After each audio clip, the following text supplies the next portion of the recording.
Et ouais, je viens de me souvenir que sur Slogan, on pouvait mettre plein de couleurs, les faire clignoter et tout, j'avais oublié en fait. Quand je l'ai fait, je jouais beaucoup avec, mais depuis, il est resté en bleu tout le long. Voilà, je me suis dit c'est l'occasion de le refaire revivre un petit peu. Vous êtes certainement très nombreux à avoir des prises connectées chez vous. La plupart du temps, c'est juste pour activer ou désactiver par exemple une lumière, mais ça permet aussi de remonter la consommation en temps réel de ce qui se passe, et c'est plutôt très pratique. Par contre, vous n'êtes pas sans savoir qu'une prise connectée, ça prend de la place, ça sort du mur, c'est un peu moche, et dans certaines situations, bah, c'est juste impossible de mettre une prise connectée parce qu'on n'a pas assez de recul. Moi, j'ai exactement ce problème dans mon bureau, en fait, j'ai une caisse qui est juste collée à une prise, et bah du coup, j'ai vraiment pas la place pour faire sortir une prise connectée, et pourtant, j'aimerais beaucoup suivre la consommation en temps réel de cette prise parce que c'est la prise de mon Home Lab. Bon, et vous me voyez venir aujourd'hui, je vais vous montrer une solution qui permet de faire ça. En fait, il suffit de changer le bloc de prise. Voilà, vous le connaissez peut-être. En tout cas, aujourd'hui, je vais vous présenter un modèle de chez Sonoff. Bonjour à tous, c'est Aymeric et bienvenue dans le iLabs.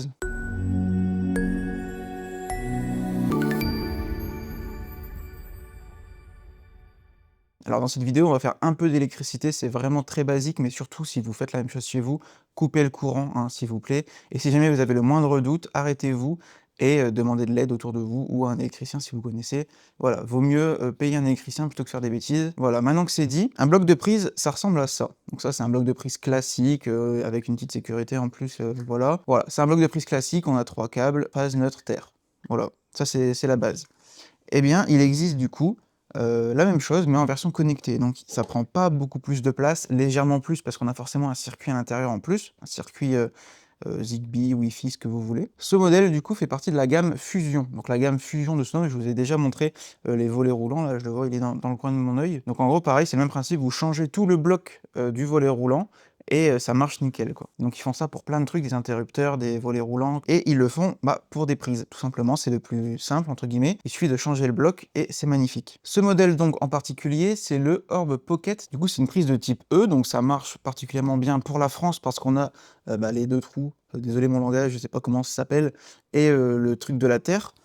Selon certains pays, ça sera pas pareil. En tout cas, voilà, en France, c'est type E. Je vous mets à l'image un peu l'unboxing, mais il est très simple. À l'intérieur, on a juste le bloc de prise connecté, plus 4 petites vis. En termes de fonctionnalité, du coup, ça remonte la consommation en temps réel. On peut évidemment activer ou désactiver la prise, ça c'est normal, heureusement. Ils indiquent aussi qu'on a une protection de surtension, donc voilà, je sais pas jusqu'où ça va, mais c'est indiqué comme ça. Et ça va jusqu'à 16 ampères, donc très important aussi, mettez pas des dingueries dessus. Ça reste une prise connectée 16 ampères, donc vous avez à 90% chez vous, dans votre maison, mais ne branchez pas un four dessus, par exemple. Et ils indiquent 4000 watts, mais ouais, en général, c'est du 3680 watts de toute façon, parce que nous, on va pas en 250 volts en France.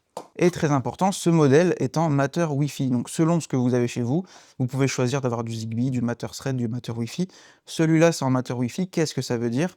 Ça veut dire que vous n'avez pas besoin d'avoir une installation domotique très poussée pour avoir un de ces produits. En fait, il vous suffit juste d'avoir un appareil compatible Matter, donc ce qui est le cas de beaucoup d'appareils type enceinte connectée de chez Amazon ou de chez Google, pour pas les citer, pour pas faire sonner votre maison.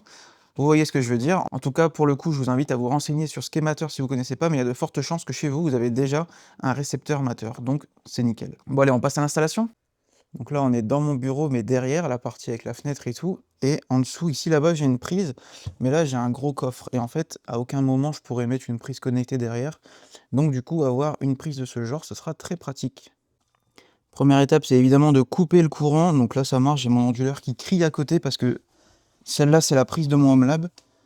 Donc, on commence par débrancher, voilà. En plus, le cache était même pas bon, donc parfait, je vais la changer de toute façon. C'est assez simple, on enlève les deux petites vis. À mon avis, c'est un peu grand, mais ça va aller. Hop. En cas de doute, surtout, contacter un électricien, ce sera moins cher que de faire des bêtises. Là, on a 3 câbles hein, sur une prise. On a phase, neutre et terre. Donc phase, terre, neutre. Et ça tombe bien parce que sur la nouvelle prise, on a pareil. Donc on a phase ici, neutre, et la terre là-haut. Donc en fait, il va juste falloir remettre les câbles au bon endroit.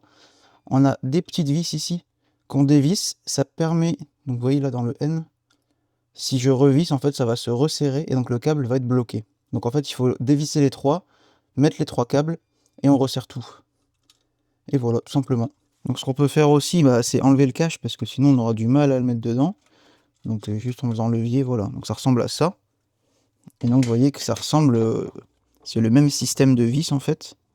Donc on est nickel. Hop. Et hop. On remet du coup les fils. Donc là, la phase, on visse jusqu'à ce qu'il y ait une petite résistance, on appuie mais pas trop non plus. Et là, vous voyez que ça tient bien, quoi, nickel. On fait pareil à côté, pareil, là ça bouge un peu, donc je resserre un poil. Voilà, là ça bouge plus. Et la terre, très important, pour éviter de faire des bêtises. Alors il est où le trou? Ah, il est un peu loin. J'espère que j'aurai assez de mou. Et voilà. Donc à quoi ça ressemble? C'est ce que je vous disais, les 3 câbles dans les 3 trous. La terre est un peu plus loin, faites attention, donc il fait un peu de mou. Mais une fois que c'est bon, bah voilà. Donc on appuie, on essaye de pas casser les câbles derrière non plus. Voilà, lui il est dedans, et après on pivote, et voilà. En gros c'est un système, pour ceux qui connaissent vraiment pas, on passe la vis dans le gros trou, et après comme ça on peut pivoter, et là elle bouge plus. Bon là il est traviole, mais si je le mets bien droit, c'est à peu près comme ça, quoi. Et je remettrai le cache à la toute fin, pour être sûr que tout est bon, histoire d'éviter de devoir tout réenlever après. Voilà, donc là il est à peu près droit, c'est nickel.